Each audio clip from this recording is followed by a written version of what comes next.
This is the story of a man named Stanley. Stanley worked for a company in a big building where he was employee number 427. Employee number 427's job was simple. He sat at his desk in room 427 and he pushed buttons on a keyboard. Orders came to him through a monitor on his desk, telling him what buttons to push, how long to push them, and in what order. This is what employee 427 did every day of every month of every year. And although others might have considered it soul-rending, Stanley relished every moment that the orders came in, as though he had been made exactly for this job. And Stanley was happy. And then one day, something very peculiar happened. Something that would forever change Stanley. Something he would never quite forget. He had been at his desk for nearly an hour when he realized that not one single order had arrived on the monitor for him to follow. No one had showed up to give him instructions, call a meeting, or even say hi. Never in all his years at the company had this happened, this complete isolation. Something was very clearly wrong. Shocked, frozen solid, Stanley found himself unable to move for the longest time. But as he came to his wits and regained his senses, he got up from his desk and stepped out of his office.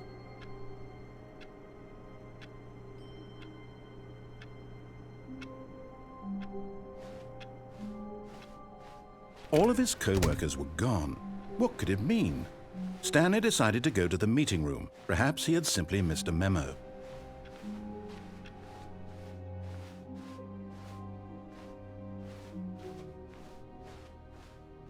When Stanley came to a set of 2 open doors, he entered the door on his left.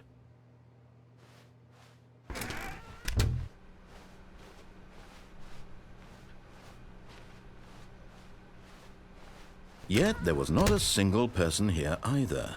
Feeling a wave of disbelief, Stanley decided to go up to his boss's office, hoping he might find an answer there.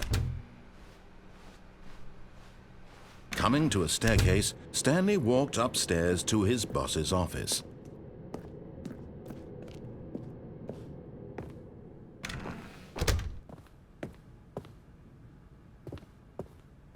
Stepping into his manager's office, Stanley was once again stunned to discover not an indication of any human life.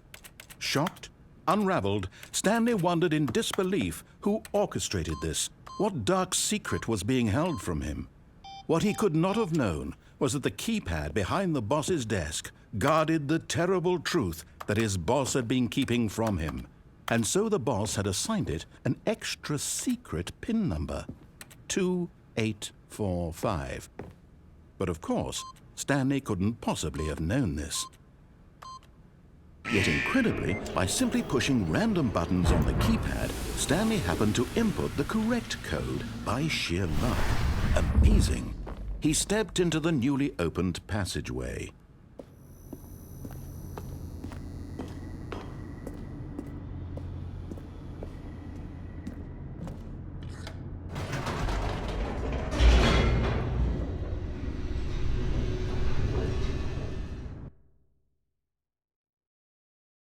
Descending deeper into the building, Stanley realized he felt a bit peculiar.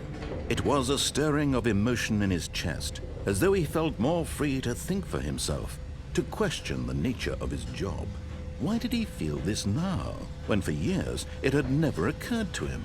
This question would not go unanswered for long.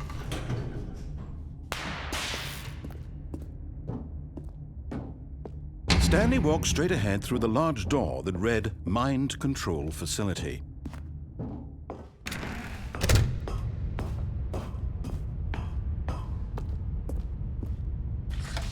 The lights rose on an enormous room packed with television screens. What horrible secret did this place hold? Stanley thought to himself. Did he have the strength to find out?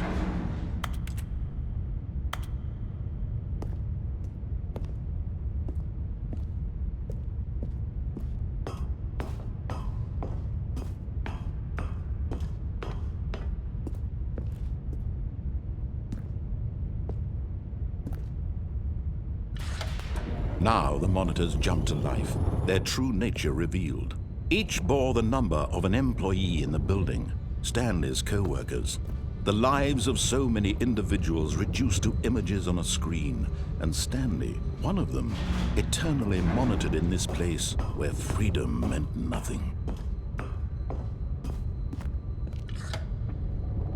This mind control facility, it was too horrible to believe. It couldn't be true.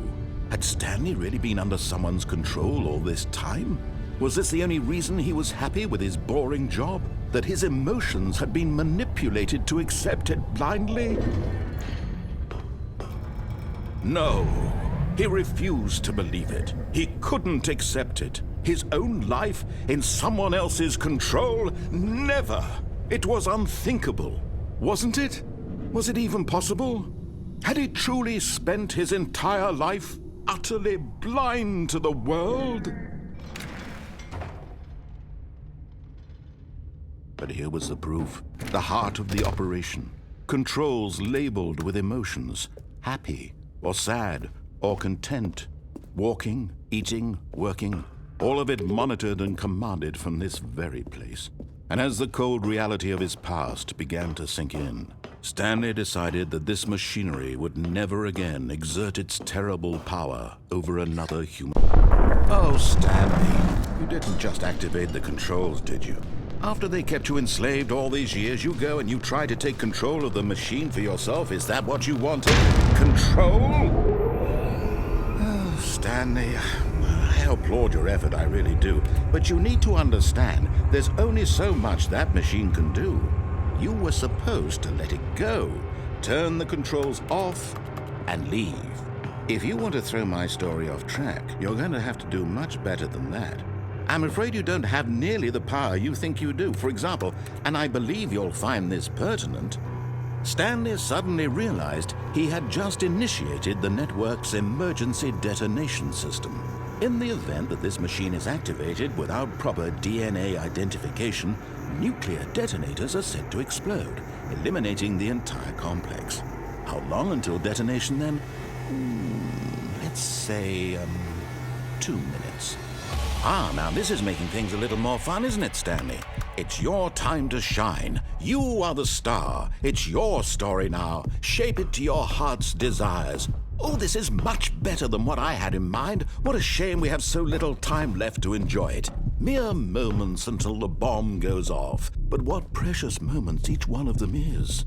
More time to talk about you, about me, where we're going, what all this means. I barely know where to start. What's that? You'd like to know where your co-workers are? A moment of solace before you're obliterated? All right, I'm in a good mood. You're gonna die anyway. I'll tell you exactly what happened to them. I erased them. I turned off the machine. I set you free. Of course, that was merely in this instance of the story. Sometimes when I tell it, I simply let you sit there in your office forever, pushing buttons endlessly and then dying alone. Other times, I let the office sink into the ground, swallowing everyone inside, or I let it burn to a crisp. I have to say this, though, this version of events has been rather amusing. Watching you try to make sense of everything and take back the control wrested away from you, it's quite rich. I almost hate to see it go. But I'm sure whatever I come up with on the next go-around will be even better. My goodness, only 34 seconds left. But I'm enjoying this so much. You know what? To hell with it. I'm going to put some extra time on the clock. Why not? These are precious additional seconds, Stanley. Time doesn't grow on trees. Oh dear me, what's the matter, Stanley? Is it that you have no idea where you're going or what you're supposed to be doing right now? Or did you just assume when you saw that timer that something in this room was capable of turning it off? I mean, look at you. Running from button to button, screen to screen, clicking on every little thing in this room. These numbered buttons, no, these colored ones. Or maybe this big red button, or this door. Everything, anything, something here will save me. Why would you think that, Stanley? That this video game can be beaten? Won? Solved? Do you have any idea what your purpose in this place is? Stanley, You're in for quite a disappointment. But here's a spoiler for you. That timer isn't a catalyst to keep the action moving along. It's just seconds ticking away to your death. You're only still playing instead of watching a cutscene because I want to watch you for every moment that you're powerless, to see you made humble.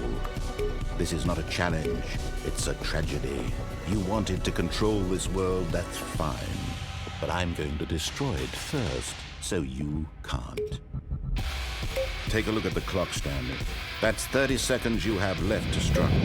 30 seconds until a big boom and then nothing. No ending here, just you being blown to pieces. Will you cling desperately to your frail life, or will you let it go peacefully? Another choice. Make it count, or don't. It's all the same to me, all a part of the joke. And believe me, I will be laughing at every second of your inevitable life from the moment we fade in until the moment I say, happily ever after.